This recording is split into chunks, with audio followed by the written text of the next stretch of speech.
वैसे आपको बता दें कि प्रधानमंत्री नरेंद्र मोदी का ये कोई पहला कम्युनिटी इवेंट नहीं है। इससे पहले वो कई सारे देशों में इंडियन डायस्पोरा को, प्रोग्राम को अलग अलग तरीके से, अलग अलग तौर पर एड्रेस कर चुके हैं और इसकी शुरुआत उसी वक्त हो गई थी जब वो पहली मर्तबा प्रधानमंत्री बने थे। आपको अब हम तस्वीरों के जरिए बताने की कोशिश करते हैं और याद दिलाने की कोशिश करते हैं। ये देखिए आप, सन 2014 इस वक्त आप देख रहे हैं, पीएम मोदी न्यूयॉर्क के मैडिसन स्क्वायर गार्डन, और ये ऐतिहासिक था, पहली बार हुआ था। उन्होंने अमेरिका में रहने वाले प्रवासी भारतीयों को एड्रेस किया। मोदी ने इस मौके पर यह कहा था कि 21वीं सदी हिंदुस्तान की है, हिंदुस्तान इस सदी को डिफाइन करेगा और तरक्की के पथ पर फर्राटा भरेगा। इसी दौरे पर मोदी ने इंडिया के सॉफ्ट पावर को सल्यूट किया था, यानी अमेरिका में रहने वाले भारतीय सॉफ्टवेयर इंजीनियर्स की ताकत को उन्होंने सलाम किया था। प्रधानमंत्री ने कहा था कि जो लोग भारत को सांप बिच्छू वाला देश कहते हैं ना, वो अब हिंदुस्तान की माउस पावर के मुरीद हो चुके हैं। तो ये वो टाइम था, आप याद कीजिए। फिर आइए सितंबर 2019 में, ये देखिए, प्रधानमंत्री नरेंद्र मोदी अमेरिका के ह्यूस्टन गए थे। वहां उनके सम्मान में हाउडी मोदी वाला प्रोग्राम ऑर्गेनाइज किया गया था।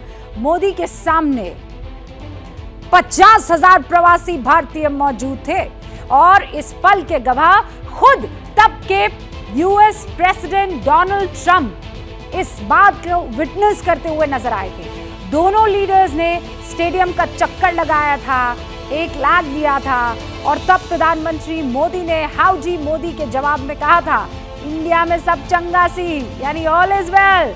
मोदी का ये इवेंट बहुत फेमस रहा था। इसी तरह मोदी ने दुबई से लेकर साउथ अफ्रीका के जोहान्सबर्ग और फिर लंदन के वेम्बली स्टेडियम में भी ऐसे ही प्रवासी भारतीयों की कम्युनिटी इवेंट में स्पीच दी थी। और हर बार मोदी ने हिंदुस्तान की ताकत को, हिंदुस्तान के विजन को दुनिया के सामने रखा और ये बताया कि भारत की युवा ताकत नए वर्ल्ड ऑर्डर को डिफाइन करने का हम मादा रखते हैं। भारत की युवा शक्ति में वो कैलिबर है कि हिंदुस्तान की उस पावर को पूरी दुनिया के सामने रखे। दुनिया में नए भारत के विकास मॉडल को आगे यही शक्ति ले जाएगी और इसकी तस्दीक नए सर्वे इस वक्त करते हुए नजर आ रहे हैं। वैसे अमेरिका की सर्वे एजेंसी से लेकर ऑस्ट्रेलिया के पीएम तक नरेंद्र मोदी की ग्लोबल लीडरशिप को इस वक्त सब सलाम कर रहे हैं। लेकिन हमारे 2 नेबर्स सदमे में हैं, पड़ोसी सदमे में है, चीन और पाकिस्तान। वो ये समझ ही नहीं पा रहे हैं कि मोदी की कूटनीति का काउंटर वो क्या दे, क्या हो सकता है वो कूटनीतिक काउंटर। चीन की मुश्किल ये है कि जिस ऑस्ट्रेलिया को वो आंखें दिखाता था, ट्रेड वॉर से डरता था या माफ कीजिएगा डराता था, अब वो ऑस्ट्रेलिया भारत का साथ पाकर बेखौफ लग रहा है। I said to my friend the Prime Minister before, the last time I saw someone on the stage here was Bruce Springsteen, and he didn't get the welcome that Prime Minister Modi has got. Prime Minister Modi is the boss.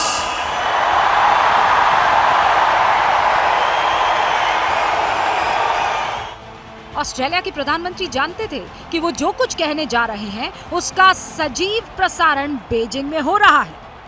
बावजूद इसके dragon के कानों में निर्भीक और निडर होकर कहा, Modi is the boss. I said to my friend the Prime Minister before, the last time I saw someone on the stage here was Bruce Springsteen, and he didn't get the welcome that Prime Minister Modi has got. Prime Minister Modi is the boss.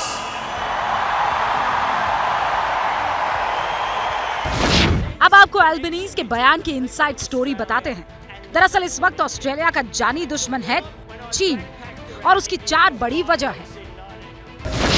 Corona काल में Australia पहला देश था जिसने UN और WHO से चीन की साजिश के खिलाफ जांच की मांग की थी। दूसरी वजह है अमेरिका, ऑस्ट्रेलिया और ब्रिटेन के बीच हुआ ऑकस परमाणु पनडुब्बी समझौता, जिसका मकसद दक्षिण चीन सागर में चीन के बढ़ते दखल को रोकना है। तीसरी वजह है सोलोमन आइलैंड से चीन की डील का ऑस्ट्रेलिया की ओर से कड़ा विरोध। चौथी और सबसे बड़ी वजह है एशिया का नेटो कहे जाने वाले क्वाड से ऑस्ट्रेलिया का जुड़ना। हमारे बीच भौगोलिक दूरी जरूर है, लेकिन हिंद महासागर हमें आपस में जोड़ता है। ब्लू बैटल ग्राउंड का जिक्र करके पीएम मोदी ने यह बता दिया कि हिंदुस्तान समंदर में ड्रैगन की विस्तारवादी नीति को चैलेंज करेगा। फरवरी के महीने में तो गजब हो गया। चीन के स्पाई बलून वाले कांड से ऑस्ट्रेलिया इतना घबरा गया कि अपने तमाम मंत्रालयों और सरकारी ठिकानों पर लगे made in China CCTV cameras हटाने के आदेश दे दिए गए, जिस पर चीन आग बबूला हो गया था। चीन को उम्मीद नहीं थी कि अल्बनीज इतनी शिद्दत से दुश्मनी निभाएंगे। 23 मई 2022 को जब एंथनी अल्बनीज ने ऑस्ट्रेलिया के 31वें प्रधानमंत्री के तौर पर अपना कार्यभार संभाला था, तो उस समय अमेरिका के कुछ अखबारों ने उन्हें चीन का पिट्ठू कहा था। और ऐसा इसलिए क्योंकि वे वामपंथी विचारधारा वाली लेबर पार्टी के नेता थे। इतना ही नहीं, बल्कि अल्बनीज को लेकर के एशिया के मन में भी काफी संशय था। वक्त रहते अल्बनीज समझ गए थे कि ड्रैगन का मिशन है ऑस्ट्रेलिया को डकारना। ऑस्ट्रेलिया और चीन की अदावत में दो ही गेम चेंजर हैं, वो हैं अमेरिका और हिंदुस्तान। चीन ने 3 सालों से ऑस्ट्रेलिया के खिलाफ ट्रेड वॉर छेड़ रखा है। कोरोना की पहली वेव में चीन ने ऑस्ट्रेलिया से आयात किए जाने वाले जौ पर 80% टैरिफ लागू कर दिया। चीन ने शीत युद्ध जैसी मानसिकता दिखाई। ऑस्ट्रेलिया ड्रैगन के सामने पिस गया होता, लेकिन अमेरिका और भारत कंगारू कंट्री के लिए ढाल बनकर खड़े रहे। इसीलिए आज ऑस्ट्रेलिया भारत को बॉस कह रहा है। जैसे ही घड़ी का काटा दोपहर 2:30 पे आए, बबीता जी का दिल सास बहू साजिश के लिए मचल जाए। और ये है इनकी बहू, पूरे दिन ऑफिस की टेंशन हो जाए गॉन जब ये करें अपना फेवरेट शो फ्री टाइम पे ऑन।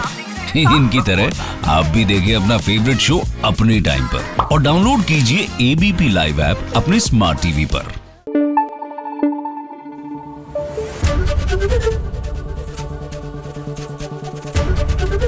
एबीपी न्यूज आपको रखे आगे।